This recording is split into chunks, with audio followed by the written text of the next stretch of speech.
Binge the full week of The Ray Taylor Show ad-free over at inspireddisorder.com/plus. This is The Ray Taylor Show. Welcome to The Ray Taylor Show, where I bring you reviews of the latest movies and TV shows, as well as classic and foreign films. I'm your host, Ray Taylor, and on this podcast, I'll be talking about all things film and television. Whether you're looking for a new show to binge or want to know if that blockbuster is worth the trip to the theater, or just want to hear my thoughts on a classic or foreign film, I've got you covered. So join me every Monday, Wednesday, and Friday for new episodes, and let's dive into the world of film and television together. On today's episode, I am talking about Season 2 of a sports docuseries that I fell in love with last year.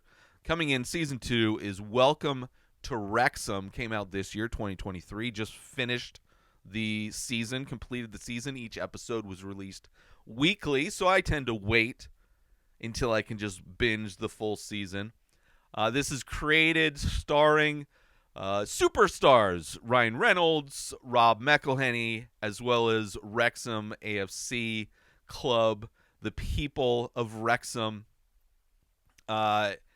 This docuseries chronicles the purchase and stewardship of Wrexham A.F.C., one of professional football's oldest clubs, by the two Hollywood actors Ryan Reynolds and Rob McElhenney.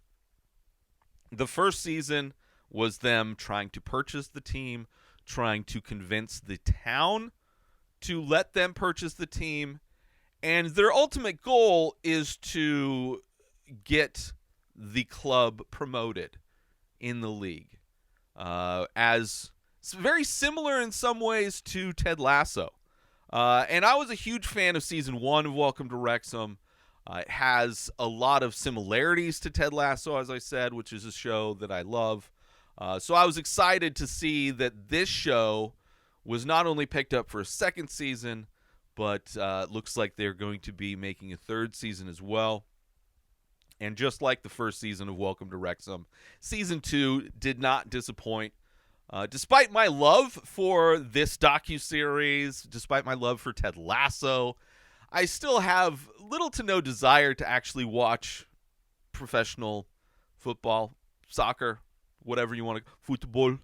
But I do love these series. Sports, movies, documentaries in general, I'm a sucker for. I enjoy it. So I was excited to watch this season and enjoyed this season, and I'm excited to see Season 3 to see where it goes in the third season.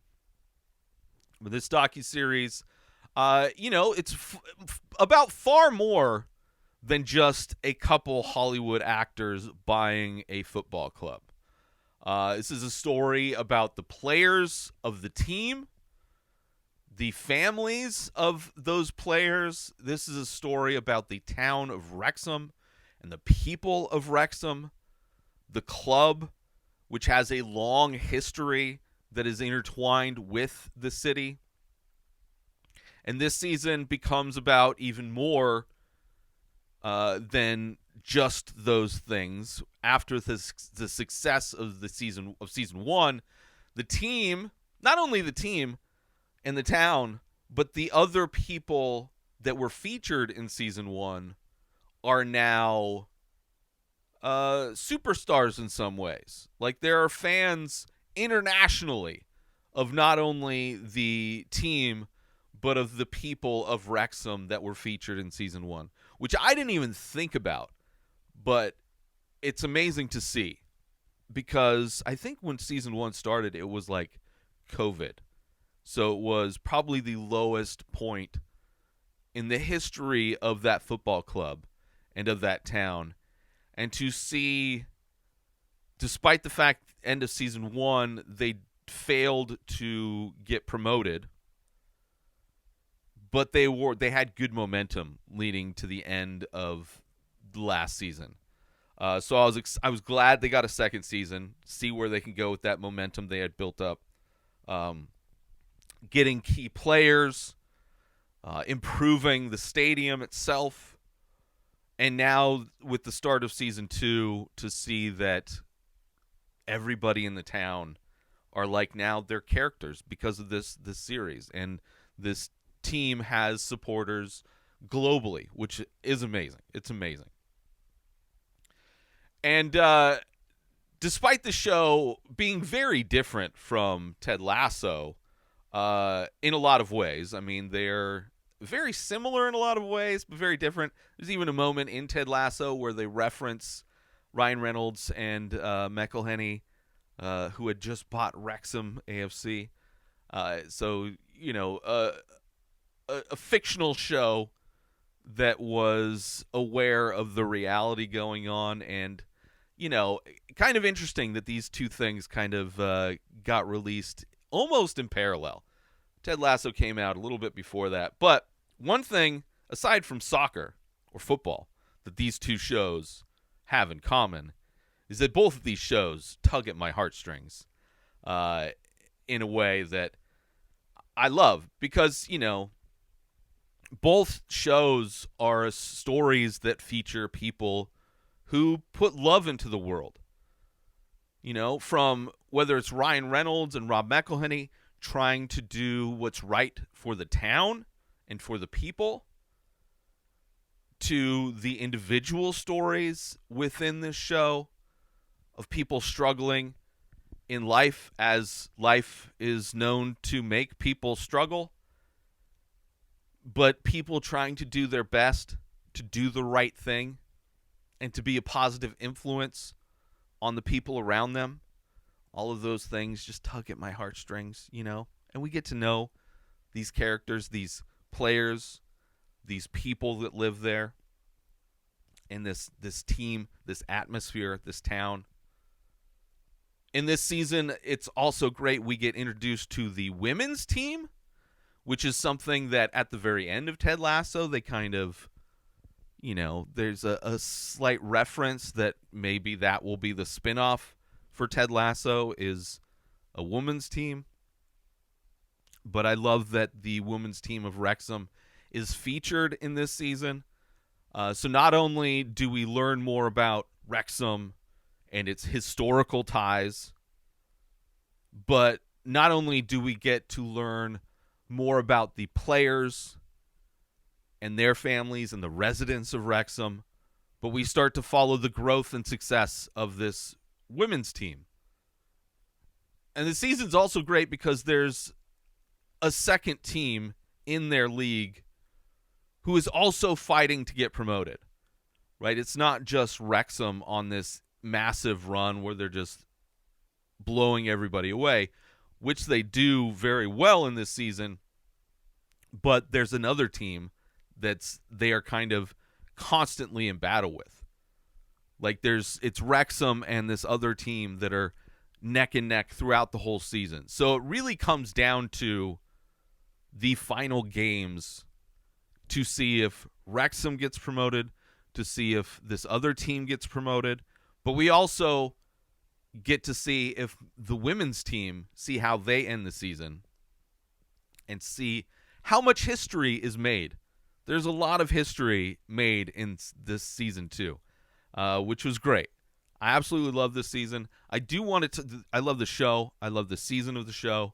And I'm really excited to see where they go in the third season. But I do want to talk about specifics of season 2. So I will be talking spoilers. So if you don't want to hear the specifics of what happens in season 2, now is your warning. But it's a great show. It's on FX and Hulu. Full season. Both seasons are available to binge if you want. But I do want to talk about specific aspects of the show, specific episodes. So spoiler warning from here on out. And to start off, there were spoilers for real life because, you know, this is a docuseries. And it's a docuseries that I had reviewed the first season for. It's a docuseries that the algorithms of social media know that I am interested in this show.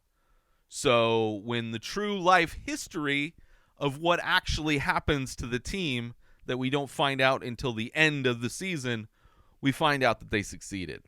So I already knew that there was a victory, But I didn't know all the other things. I didn't know about this other team. I wasn't aware of the female team.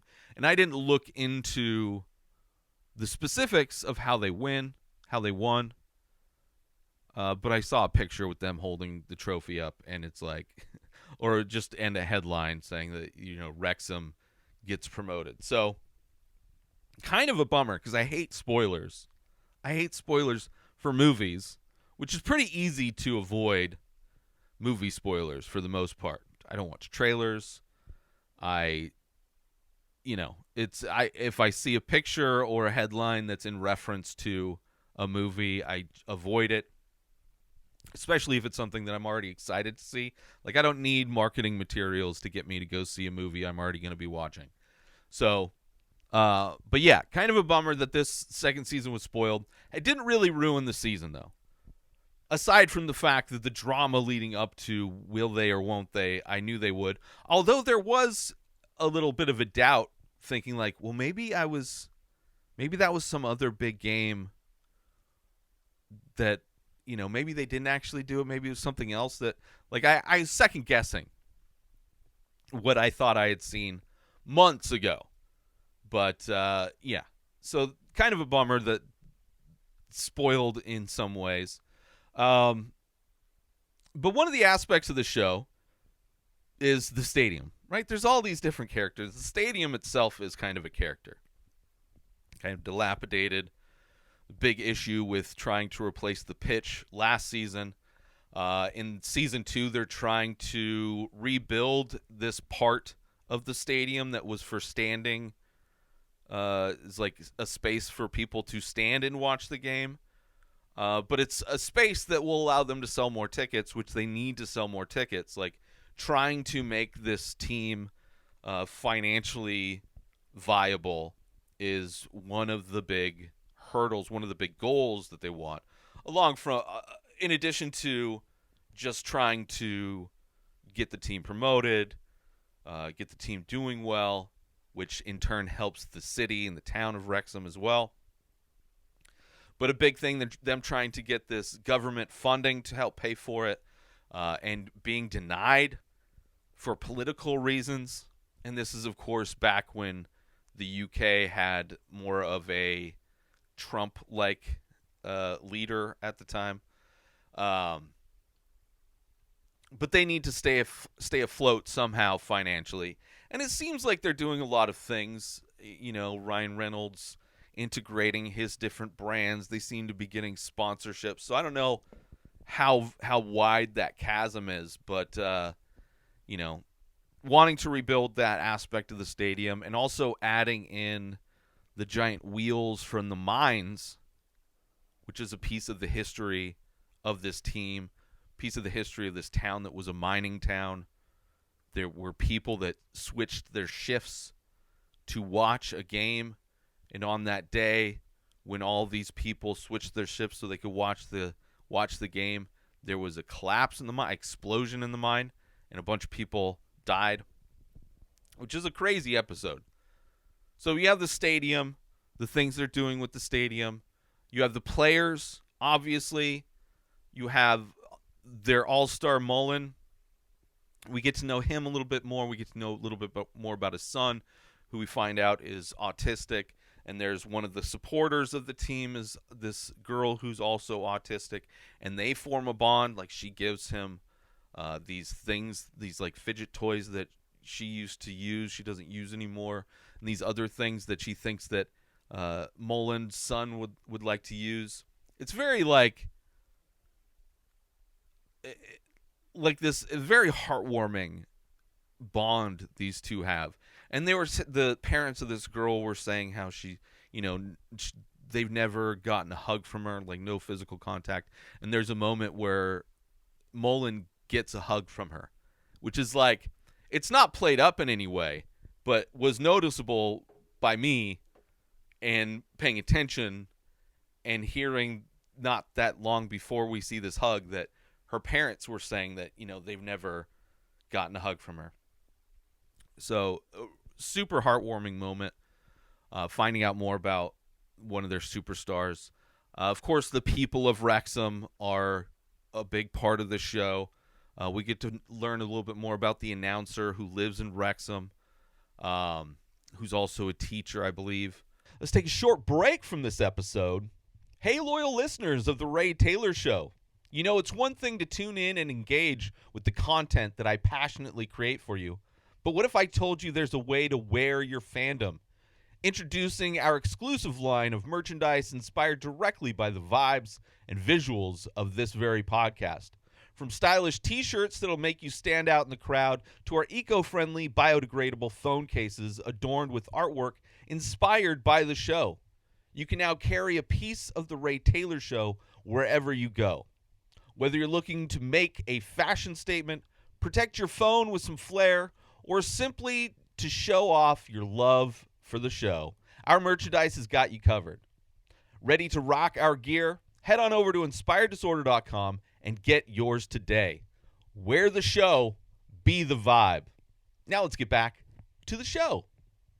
We get to hear, like I said, the mine, the tragedy that happened with the mine. We get the two from season 1 in season 2. These two old ladies that we see discussing the team over tea. Amazing. I love them.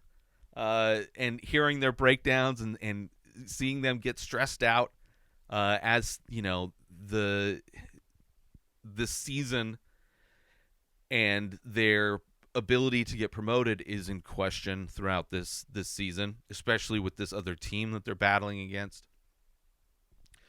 We also, of course, the owners, Ryan Reynolds, we get a little bit more of his backstory with his dad and just his family dynamics growing up. As we got a little bit of McElhenney's in season 1, we get a little bit more of Ryan Reynolds in season 2. And we get the, at one point, McElhenney gets the whole It's Always Sunny in Philadelphia crew to show up to a game. And, of course, he's nervous because, like, he wants his team to do good. And his friends from the show want to see this team do good. Like, they're stressed out that their friend has sunk so much money and energy into this thing. And they're, like, worried for him. Which that's a show that I never really got into. But from everything I've seen, that group of people is like a family. Like they are a family for sure. I think they do a podcast together as well. But so cool to see that moment as well. The themes of the show overall, obviously sports documentary. So we have all of the sports movie kind of tropes. But also, you know, the show's about family, the show's about teamwork, overcoming obstacles, rising to the occasion, you know, seeing things come together, you know, not letting things get out of control or out of hand because of small mistakes, which has a lot to do with the team, which, of course, the team is a big part of this. At one point going on a winning streak, shooting to number 1 in the league pretty quick, but nipping at their heels is not County, who is also on a run. And of course within the team you have issues with the goalie. One of their goalies got injured a bunch last season and is finally coming back, but isn't able to come back. So like the guy that's filling in ends up, who's only supposed to be a backup and has been doing good because they are worried. The team, Wrexham, is worried and really making sure that they have backups prepared. They bring this other goalie in who's fresh off retirement to come in and be their head goalie so their backup guy can continue being the backup instead of doing all these things, who is also an older guy. And I love the bond that those two guys have, those goalies have, because they're both like, they both have podcasts. This guy that's coming out of retirement has like a big YouTube channel. So like just seeing their bond and just seeing like the lack of ego that these two guys have and willingness to give up their spot when they know it's best for the team and wanting to do good for the team And for the town, it's amazing. And also the women's team that we get introduced to in this season is great. Getting to know some of those players, getting to see like the fields that they're playing on, and seeing the opportunities that they're given throughout this season is great. And of course, we get a little bit more of the band from season 1. They're back with another song. They have a Sean Mullen song. Sean Mullen? Mullen song, which is great. And of course, their song from season 1 blew up. Paul Mullen is the song that they're making, which is great. You have the Wrexham Beer Company was at one point at the same level of like Guinness. So we're seeing like these other industries that were able to be popular because the team was popular at one point. So we're seeing as the popularity of this new Wrexham team and the success of this new Wrexham team is going to be able to open up doors to other industries that used to be able to thrive in this town. Like seeing that this is the success of this Wrexham team isn't just, it like affects everything. They are the tide that is lifting all ships of Wrexham. But some specific episodes I loved. Episode 4, you have the manager of the team. This is a funny episode. The manager of the team is trying to go on holiday, right? He's been working nonstop. He wasn't even supposed to be there permanently, but they brought him in. And from the moment he goes on holiday, every day there's a new fire that he needs to put out. Some new thing that either Ryan Reynolds and Rob McElhenney are doing, just playing around, making jokes on each other, or just other aspects of the team falling apart, right? You have this blimp that McElhenney gets to make fun of Ryan Reynolds on his birthday. You have Mullen writing "fuck the Tories" on his shoe, this shoe protest thing that was inadvertently tied to the team itself instead of just being a personal protest. The actors they get to reenact, not only owner and his wife on vacation, but the fact that they used McElhenney's children. I'm not sure. But the two young boys that they used to reenact Ryan Reynolds and Rob McElhenney is also hilarious. The moment where, with the shoe protest thing, the moment where they find out that Ryan Reynolds liked the photo on social media, just like they're already stressed out at the fact that he took the picture, the background of the picture was the stadium, making it seem like it's some kind of statement that the team itself approves of. And then to see one of the owners of the team liking the photo only more so ties them together as that being a personal statement, but hilarious moment. I do love that they get the win, which is great, and we get to see kind of actual pictures from, like, a great thing when you see a movie based on true events is at the end of the movie when you see pictures of the actual people involved in the actual event and seeing how the casting, how different actors look like people that were part of the story. And when we get to see pictures from Sean's actual holiday, and you get to see what Sean and his wife look like, which are a sweet, older lady and couple, compared to the actor who was playing him, was clearly like an older bald guy, but clearly on HGH. Like, he's clearly taking stuff and works out, but clearly taking stuff. And he's got a very young wife in the reenactments. Hilarious, but I love seeing the actual pictures. Episode 5 is all about being the first loser, coming in second place. You hear about all of Rob's teams coming in second. Ryan talking about how many of his movies came in second on opening weekend, because nobody talks about what came in second. It's always about what was the movie that had the big opening weekend. Nobody cares about the movie that had the second biggest opening weekend. Same thing with teams. Nobody cares about who came in second. It's all about who comes in first. So I love that. They tie it in with Susan Lucci, which is crazy. She's a soap opera actress who was nominated like 20 times for daytime Emmys and had never won. It was like the most ridiculous kind of running gag. And I only know that because growing up, didn't have cable, and when you're home, soap operas are on, and it was All My Children was the soap opera my mom watched, so I ended up watching it. And she was on All My Children, Susan Lucci. So kind of crazy that she was kind of the second winner or second loser. And had never won. Apparently she finally did win.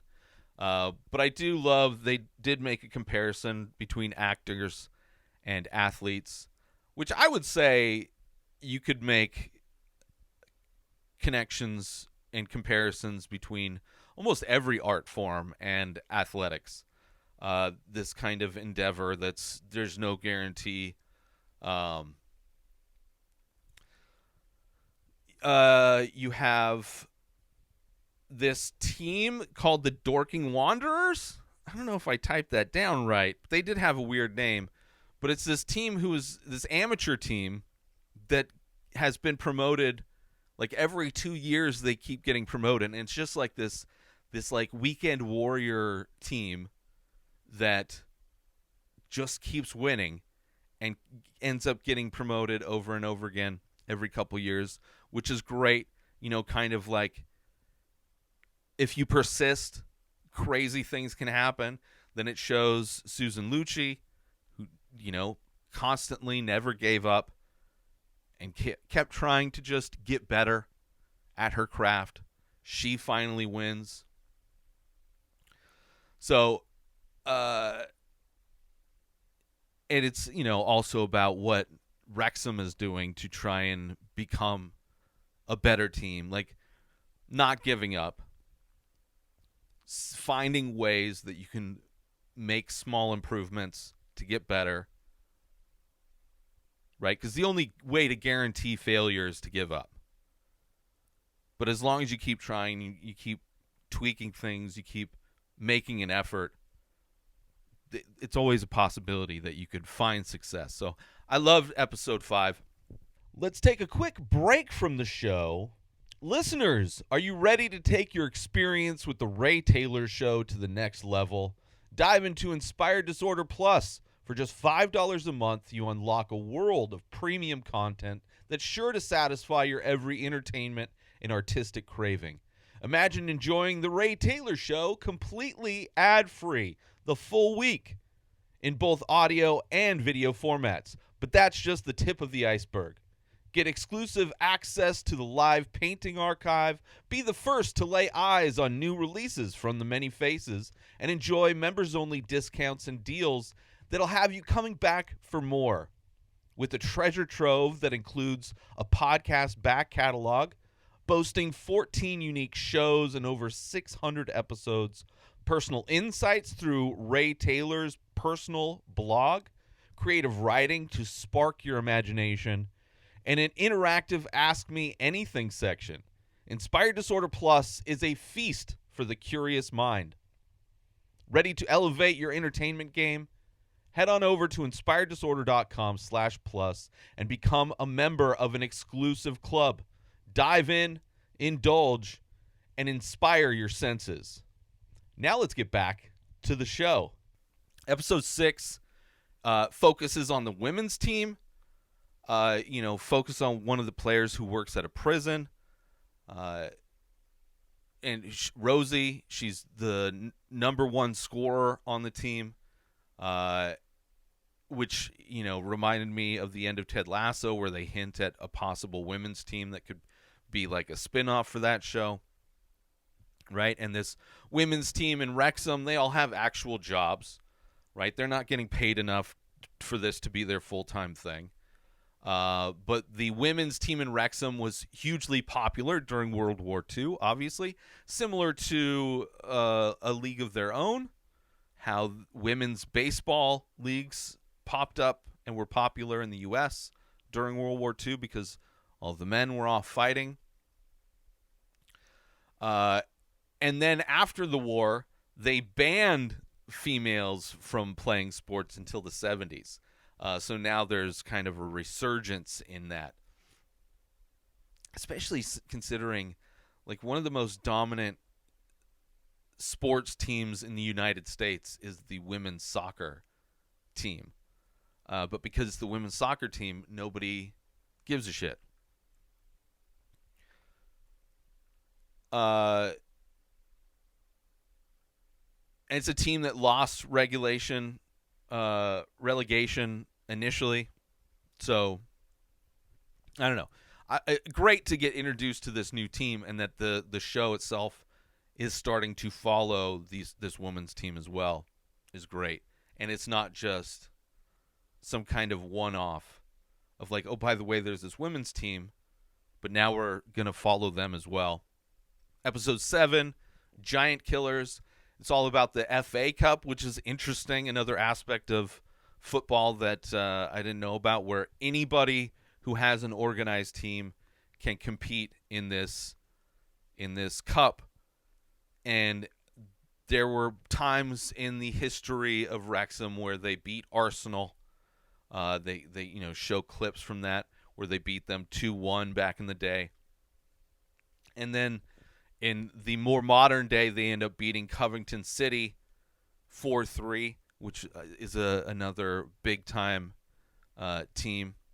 But then they get a draw against Sheffield United, which is like an even bigger team, and they end up losing in the rematch. But the fact that they were able to compete with these top-tier teams, compete against these teams where the players are making hundreds of millions of dollars, and the guys in Wrexham aren't making that much. They're able to survive, but they're not making millions of dollars yet. That's like, as they get bigger and get into the better leagues, then they can start making more money. So it's great. It's an awesome moment, right? And then it starts to become really about the team's success. End of episode 8, where they're all chipping in to clear the snow off of the pitch. It was great to see. Seeing the women's team, seeing staff, seeing fans of the team all working together to clear the snow off the pitch was great. Then, of course, you have the goalie gets injured immediately after returning. This guy that's been out, never had injuries, all of a sudden gets a bunch of injuries and has to go out, and he's out. They get this backup, this retired guy, but that, was elite in his time, who started in Wrexham, so comes back because he wants to finish his career trying to get this team that gave him opportunities in his career. He wouldn't have had his career if Wrexham wasn't there at the beginning. So it's kind of him trying to repay Wrexham for allowing him to have this career, working for like peanuts, but just to say that he helped this team in this town that was there at the beginning of his career. And he does his own YouTube show, showing behind the scenes stuff. He has a GoPro that he sets up in the back of the goal to like just show a unique perspective while he's playing.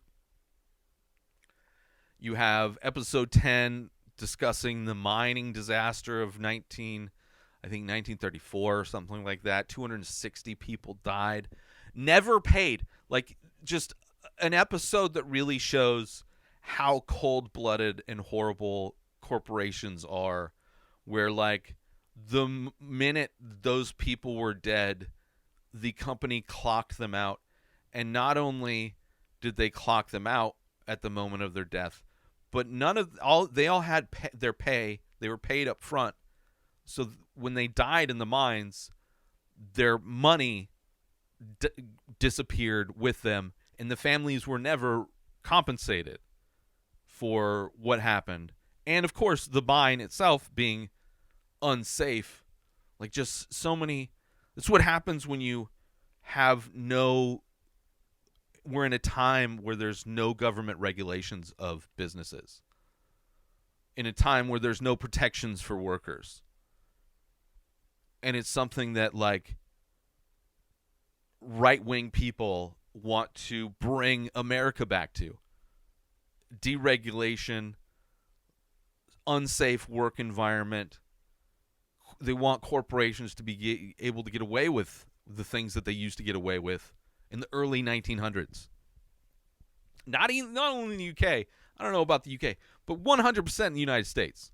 Trying to roll back child labor laws, trying to deregulate things, literally poisoning water in towns so people can't even drink. Equipment not kept up to date, causing fires, burning states down. So it's tragic to see these 260 people who switched their shifts, that took their friends' shifts so they could go watch the game.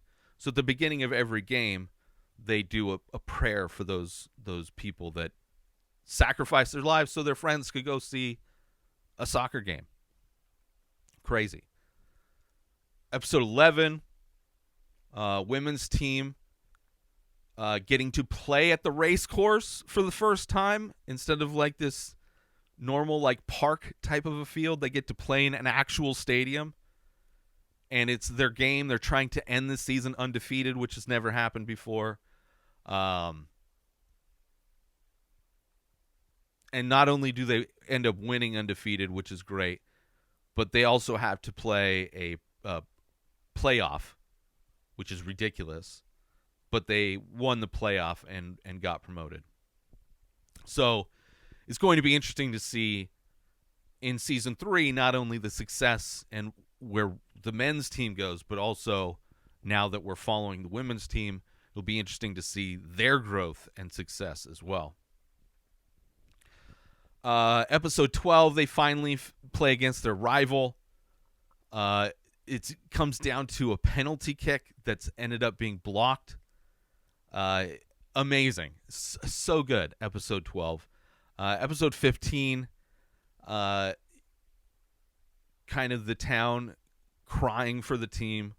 Highlights of the opposition as they beat them or after they beat them.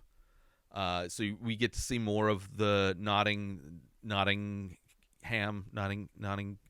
Church. I forget what the Notting team is. But we see a little bit, the docuseries kind of keeps up with them as well. But you're seeing all the people of Wrexham just like breaking down because like what they've wanted for so long is right there. Like they are so close to getting promoted. And the success that they've had so far, showing like there's so many episodes where they're showing like how many people are traveling to go to away games and stuff like that. How much support they have when they're at away games is just ridiculous. And then they actually win. Huge parade. So emotional. I was crying at the end. You also find out that Notts got promoted as well, which was actually kind of great. This team that in many ways forced Wrexham to fight for their promotion, they end up getting promoted as well. Which, not only excited to see the growth and success of the women's team, not only excited to see the growth and success of Wrexham, but excited to see this rivalry that Wrexham will have with this other team that also got promoted. They didn't just leave back in their previous league. Now they have, in addition to all of the other teams that are part of this new league that they are going to be promoted to, they have their old rivals there competing against them, which I think is great. Right? I love that they were able to get promoted too. I love that they started following the women's team.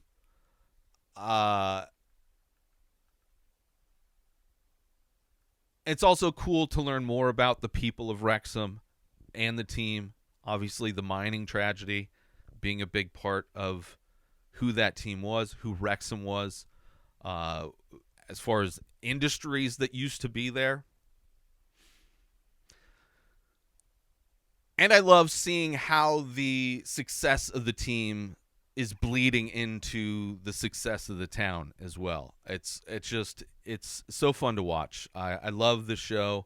I'm excited for season 3. Yeah, so good. But I want to thank everybody for tuning in to this episode of The Ray Taylor Show. I do hope you enjoyed my thoughts on Season 2 of Welcome to Wrexham. Don't forget to tune in on Monday, Wednesday, and Friday for more movie and TV show reviews. And join the conversation by leaving a comment or rating on your favorite podcast platform or over on youtube.com/inspireddisorder, where every episode is available in video form. Until next time, enjoy the show. Subscribe to The Ray Taylor Show on YouTube and everywhere podcasts are found. Binge the full week ad-free over at inspireddisorder.com/plus. Purchase Ray Taylor Show merch over at inspireddisorder.com. Have a wonderful day, everybody. Peace out! Today is the day where you wake up and you realize that everything that you've been dreaming about, everything that you've been wanting, every goal and wish and hope that you've ever had can become real. Dreams can come true. What you manifest in your mind, you can bring to reality.